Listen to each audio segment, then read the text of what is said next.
Hi everyone, welcome to Color Elated.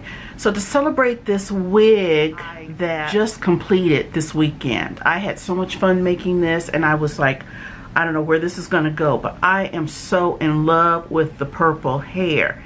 So I decided to do a purple look today, and we're going to be using colors from the artist palette available on colorrelation.com.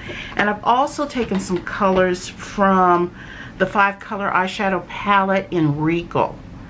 So if you get a chance, go by colorrelation.com and check these colors out. And guys, I hope you like the tutorial. Please rate, comment, and please subscribe to my channel. Love to have you join us, and feel free to share this video too. Really appreciate that. So if you love purple, who doesn't? Come and join me.